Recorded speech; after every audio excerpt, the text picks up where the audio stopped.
Selamat pagi, salam sejahtera untuk kita semua. Perkenalkan, nama saya adalah Raymond Chandra Putra. Saya adalah dosen di Prodi Informatika, Fakultas Sains, Universitas Katolik Parahyangan, Bandung.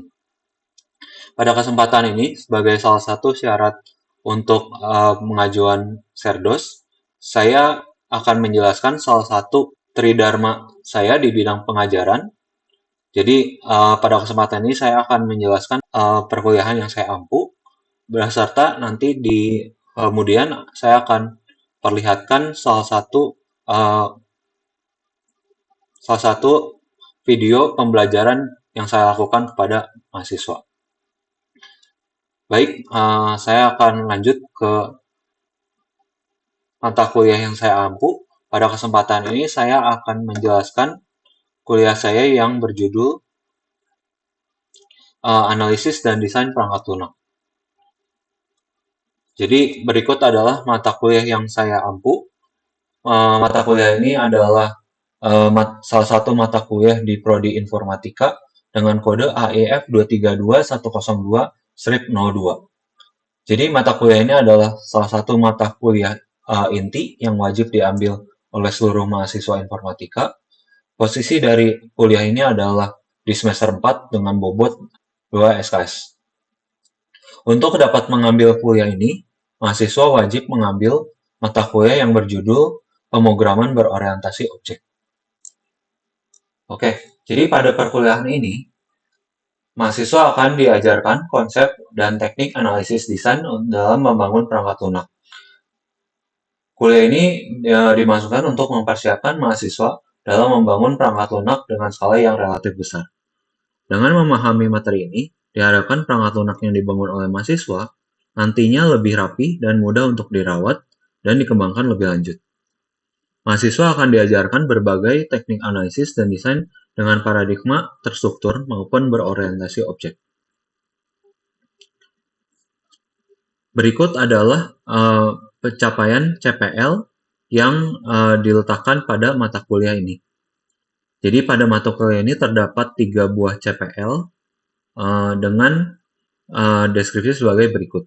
Pada CPL pertama, mahasiswa diminta untuk dapat menguasai konsep dasar informatika dan bidang ilmu terkait lainnya dan mampu mengaplikasikan dalam penyelesaian masalah. Pada CPL ini, level pencapaian mahasiswa adalah level 4, yaitu adalah level analisis. Yang kedua, CPL nomor 2, yaitu adalah mahasiswa mampu melakukan analisis masalah dengan menerapkan konsep dasar yang sudah dikuasainya dan mengambil keputusan yang tepat berdasarkan hasil analisis tersebut untuk menyelesaikan masalah.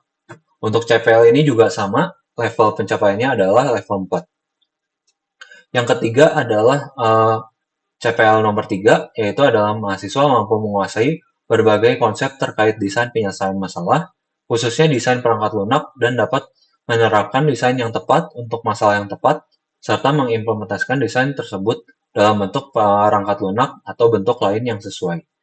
Untuk CPL nomor 3 ini, level pencapaiannya adalah level 6, yaitu adalah mencipta, karena nantinya mahasiswa akan diminta untuk membuat perangkat lunak dengan desain tertentu. Dari 3 CPL tersebut akan dibagi menjadi keempat CPMK, yaitu adalah CPMK pertama, mahasiswa mampu mengenal dasar rekayasa dan pembuatan perangkat lunak.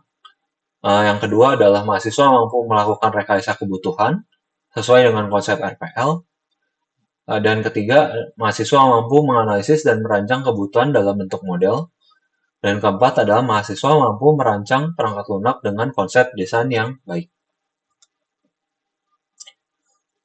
Jadi berikut adalah gambaran umum tentang perkuliahan dari kuliah analisis dan desain perangkat lunak.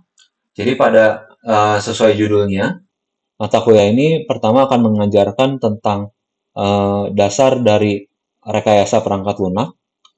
Selanjutnya akan dilanjutkan dengan alur pembuatan perangkat lunak atau yang disebut dengan SDLC, Software Development Life Cycle.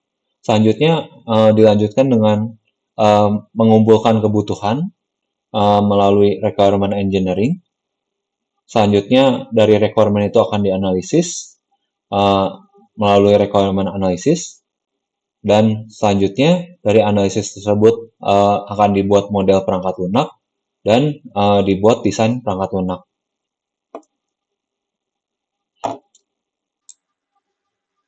Pada perkuliahan ini, proses pembelajaran dilakukan secara full luring selama 14 minggu. Setiap minggu dilakukan selama satu sesi, setiap sesinya adalah 2 jam per pertemuan. Selain pembelajaran di kelas, terdapat juga tugas yang dikerjakan di luar pertemuan. Terdapat 2 ujian, yaitu adalah OTS yang dilaksanakan setelah pertemuan minggu 7 dan UAS yang dilaksanakan setelah pertemuan di minggu 14. Beberapa penilaian yang dilakukan di kuliah ini adalah terdapat 3 komponen, yaitu adalah tugas, UTS, dan UAS. Untuk tugas, bobot penilaian adalah 40%, yang dibagi ke dalam 4 tugas. 4 tugas ini akan dikerjakan baik secara individu maupun secara berkelompok, dan diakhiri dengan 1 tugas besar, yaitu adalah membuat perangkat lunak. Selain tugas, terdapat juga UTS yang tadi saya sudah sebutkan, dan UAS. Masing-masing bobot UTS dan UAS adalah 30%. Demikian untuk info dasar dari perkuliahan analisis desain dan perangkat lunak. Selanjutnya, saya akan menunjukkan salah satu minggu pembelajaran yang dilakukan kepada mahasiswa. Semoga dapat memberikan pemahaman. Selamat menyaksikan. Oke, selamat siang teman-teman semua. Siang. Oke ya, sekarang udah siang hari ya, pasti udah makan siang semuanya, udah kenyang ya, udah siap untuk menerima materi hari ini. Oke, untuk pertemuan hari ini kita kembali di kelas analisis dan desain perangkat lunak. Hari ini kita masuk ke minggu 8, yaitu materinya adalah requirement modeling yang ketiga. Ya. Jadi untuk agenda kita hari ini adalah review dulu analisis itu seperti apa, masuk ke topik kita hari ini yaitu flow model, dan dilanjutkan dengan kesimpulan. Ya. Jadi untuk refreshing dulu ya, siapa tahu kalian pada lupa minggu-minggu sebelumnya ya. Jadi di pemodelan perangkat lunak kita punya 4 buah pendekatan, yaitu dari skenario based model gitu ya. Kalau kalian masih ingat 2 minggu lalu kita belajar yang namanya use case dan use case skenario, itu jadi adalah pendekatan yang pertama yaitu skenario based model. Terus yang kedua, kalian mungkin di kuliah-kuliah dasar sudah belajar juga tentang yang kedua, class model. Lalu yang minggu lalu kita belajar yaitu kita masuk behavioral model, yang kita belajar state diagram dan sequence diagram ya teman semua. Nah, yang belum kita pelajari adalah yang keempat ini, yang terakhir, yaitu adalah flow model. Jadi hari ini kita akan masuk ke flow model itu apa dan cara pakainya seperti apa ya. Oke, jadi untuk pendekatan flow model, biasa diagram yang digunakan adalah data flow diagram atau disebut juga dengan DFD. Ya, jadi sesuai namanya, data flow diagram ini kita akan menggambarkan pergerakan data yang terjadi di perangkat lunak. Ya, nanti kita akan bisa melihat juga beberapa hal diagram di selanjutnya. Nanti kita bisa lihat ya. Oke, ini sebenarnya definisi aja, kalian bisa baca sendiri. Tapi yang paling pentingnya adalah kita itu punya 4 komponen dari DFD, yaitu adalah pertama adalah entity, external entity. Ini adalah sistem suatu entitas di luar sistem yang akan berinteraksi dengan sistem tersebut. Kedua, kita punya proses, tentunya setiap program ada proses yang berlangsungnya, ada input dan juga ada outputnya. Gitu ya. Dan ketiga adalah data store. Data store ini adalah untuk penyimpanan biasanya menggunakan basis data. Dan terakhir adalah ya ini adalah yang akan masuk ke atau keluar dari proses itu adalah data flow. Oke, untuk menggambarkan DFD sendiri kita punya dua notasi, yaitu bisa dilihat di depan gitu ya. Kita punya yang satu adalah notasi yang dibuat oleh Jordan and Code, dan satu lagi dibuat Gen and Sarsen ya. Jadi bisa dilihat kita itu punya dua notasi yang berbeda ya, walaupun perbedaannya mirip-mirip untuk yang entitas, tapi yang proses dan data store itu beda ya. Nah, kita itu harus menggunakan salah satu di antara kedua ini. Tidak boleh dicampur-campur ya, gitu ya. Oke. Selanjutnya, nah notasi ini digunakan untuk menggambarkan DFD. Nah, DFD sendiri kita bagi ke dalam beberapa level. Jadi yang topik pertama ini adalah DFD level 0. DFD level 0 itu biasanya juga disebut dengan konteks diagram. Jadi konteks diagram itu menggambarkan keseluruhan sistemnya yang akan kita gambarkan, ya. Jadi kita ambil satu contoh aja, gitu ya, yang sederhana, yaitu misalnya ini untuk pemesanan pakaian, gitu ya, pemesanan pakaian. Jadi DFD-nya level 0 atau disebut konteks diagram itu kita biasanya hanya punya satu proses di tengah dan dikelilingi oleh entitas. Jadi yang kotak ini sesuai dengan tadi yang notasi itu adalah kotak entitas. Jadi entitas ini berinteraksi dengan sistemnya seperti apa? Jadi pasti kan ada yang entitas mengirimkan sesuatu atau menerima sesuatu. Nah, itu digambarkan oleh panah seperti ini yang disebut dengan data flow. Jadi kalau panah dari entitas ke proses adalah data flow untuk input, kalau dari proses ke entitas dia data flow untuk outputnya. Ya.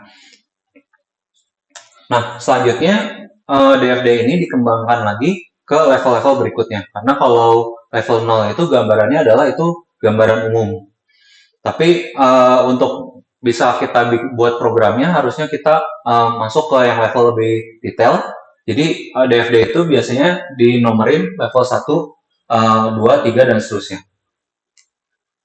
Jadi kita akan tergantung dengan kedetailnya seperti apa. Setiap level biasanya mencakup 3-7 proses.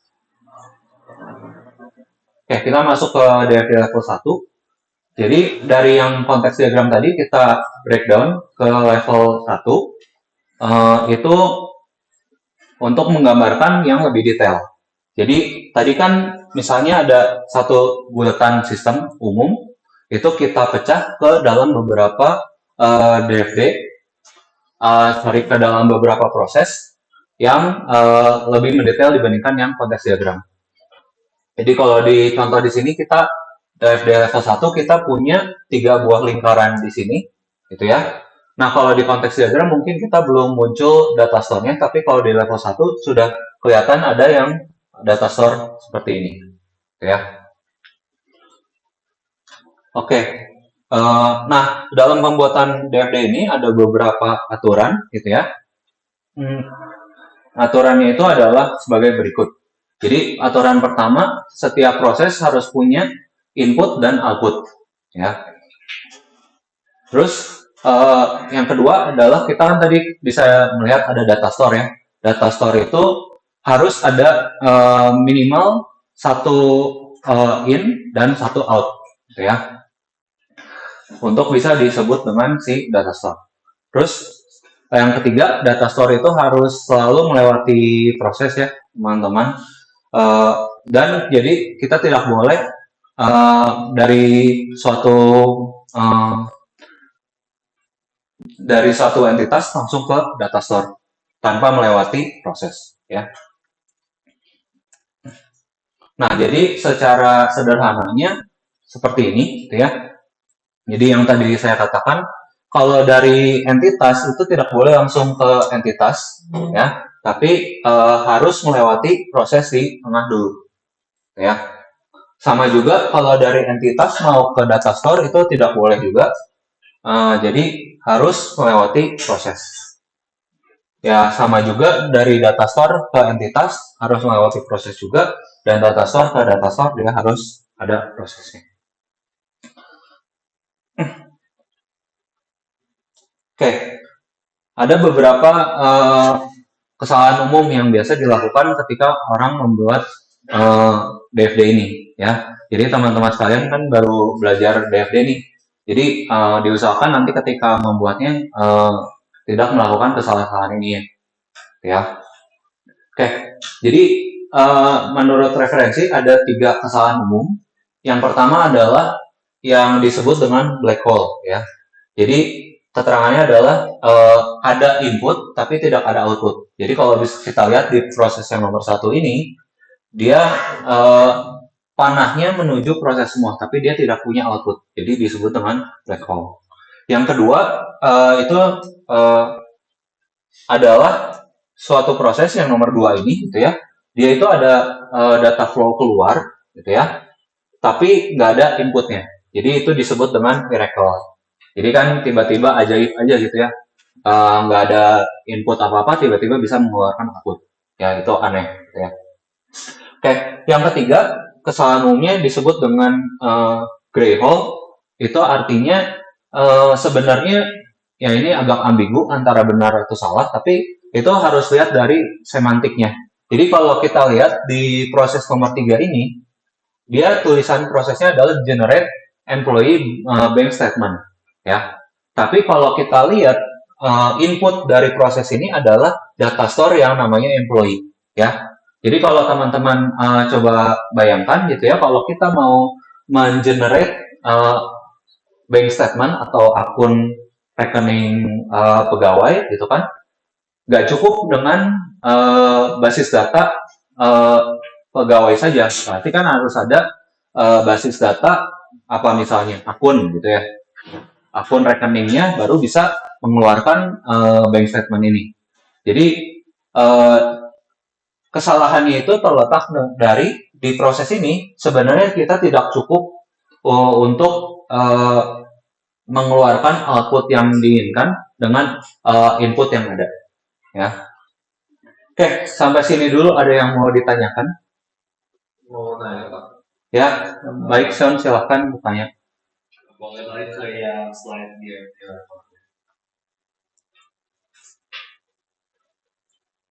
Yang ini ya? Ya, Oh, menarik nih. kalau di slide kan dibilang kalau setiap level itu misalnya 3 sampai 7 proses. Oke. Tapi kalau dia lebih dari 7 itu gimana? Oke, terima kasih Sean, pertanyaan yang bagus sekali. Mungkin teman-teman juga heran ya. Jadi betul, misalnya seperti ini kita gambarin kan kalau ini prosesnya ada 3 buah ya. Nah itu proses ini bisa bertambah gitu ya, tapi disebutkan maksimal 7. Kalau kita prosesnya lebih banyak dari 7, itu sebenarnya adalah tanda-tandanya kita nggak cukup di level yang sama. Artinya harus kita breakdown lagi ke level selanjutnya.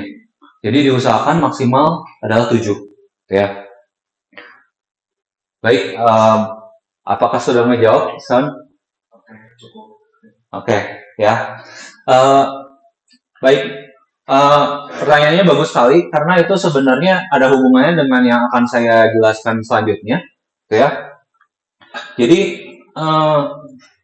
ketika kita menemukan hal yang kayak tadi prosesnya terlalu banyak dan sebenarnya menurut aturan harusnya maksimal adalah 7 proses, artinya ketika menemukan yang lebih harus kita turun lagi ke level 2 gitu ya.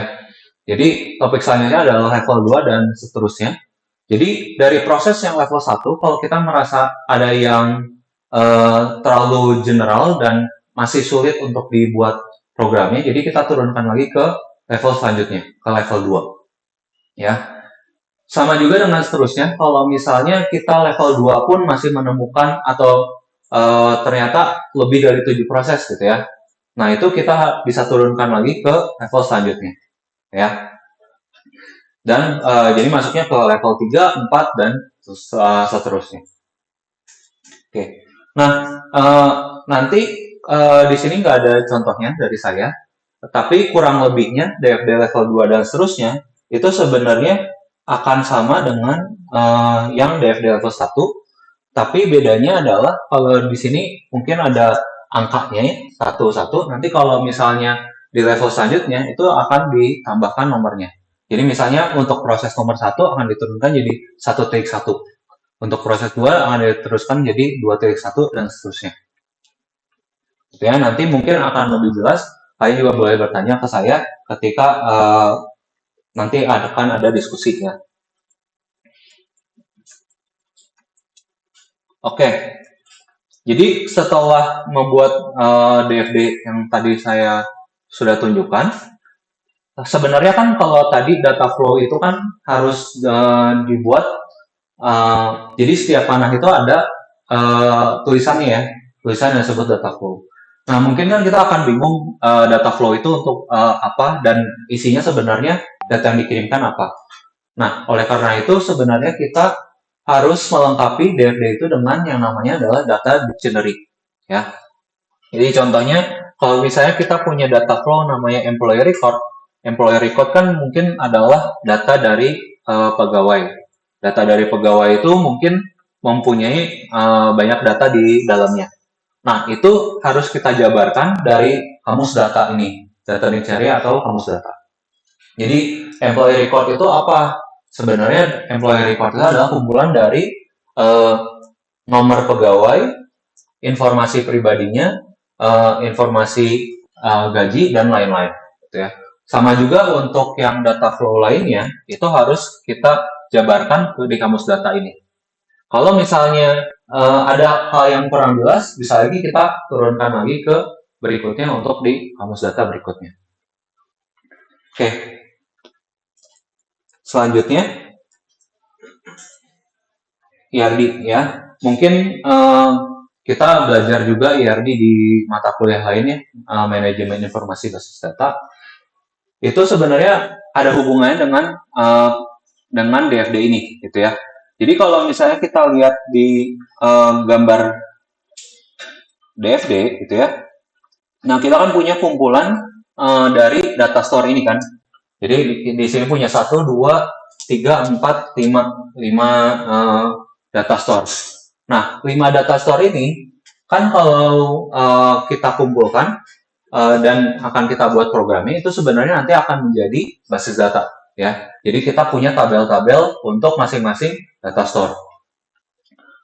Nah, berarti langkah selanjutnya setelah kita menjabarkan proses dan lainnya, maka kita akan gambarkan itu sebagai IRD ya. Tapi untuk IRD ini saya tidak terlalu detail menjelaskannya karena itu bagian dari kuliah lain. Tapi pada intinya kita akan punya IRD untuk misalnya kasus tadi 5 data store tadi gitu ya. Dengan atributnya apa? Atributnya itu yang kita gambarkan di kamus data ini ya. Jadi kita punya beberapa atribut yang bisa kita gambarkan untuk data store tersebut. Jadi kan tergantung ya, misalnya si proses ininya mengeluarkan apa dan inputnya apa, maka itu akan menjadi atribut dari si entitas di IRD. Ya, oke. Selanjutnya, ini adalah yang terakhir. Kalau tadi IRD itu kita ngomongin dari sisi data. Nah, dari prosesnya kan sebenarnya tadi ceritanya kita akan breakdown ke beberapa proses yang lebih kecil. Nah, gimana kalau misalnya prosesnya itu sudah tidak bisa di breakdown lagi ke yang lebih bawah. Nah, proses yang paling terkecilnya kita akan buat dia sebagai proses specification atau namanya PSPEC. Jadi di PSPEC ini kita menggambarkan dia proses yang mana, deskripsinya seperti apa, terus input datanya seperti apa, output datanya seperti apa, dan terakhir adalah pseudocode. Kita masukkan logika prosesnya di sini. Ya.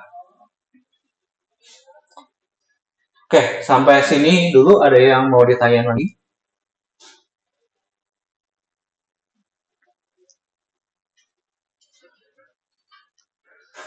Oh, sudah jelas ya semua ya.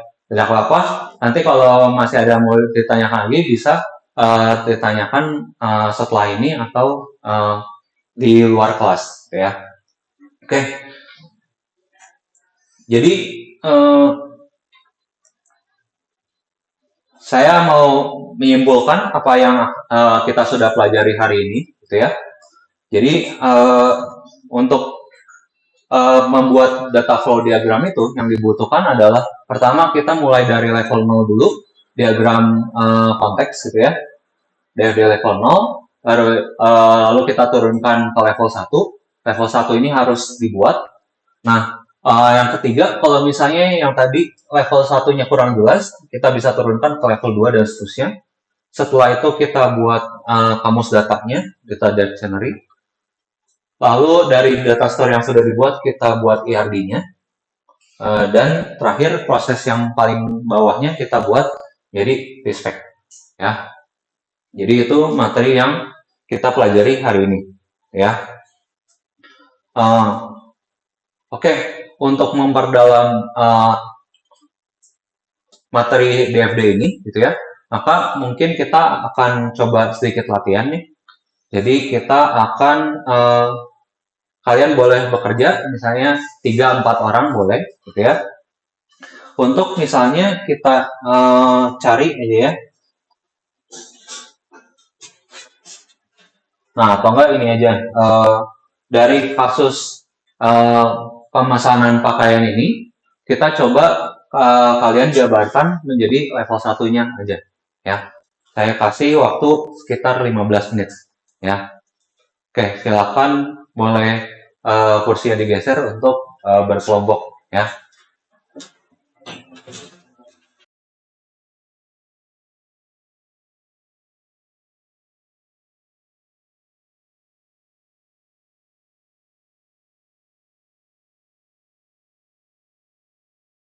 Oke, teman-teman semua, 15 menit sudah berakhir. Mungkin ya belum beres, nggak apa-apa. Nanti kita, masih bisa dilanjutkan. Dan mungkin kita bahas dulu ya, biar kita tahu salahnya di mana. Mungkin saya minta perwakilan salah satu orang, apakah ada yang mau mencoba menjawab di depan? Saya, Pak. Wah, baik, Steven.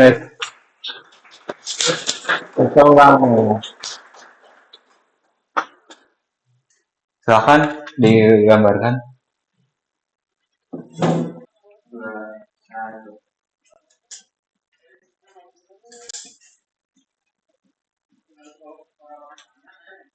Oke, sudah? Udah, Pak. Oke.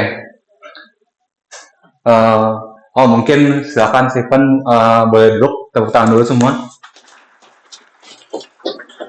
Oke ya, ini hasil kerjaan teman kalian. Dari sini coba ada yang mau komentar nggak? Kira-kira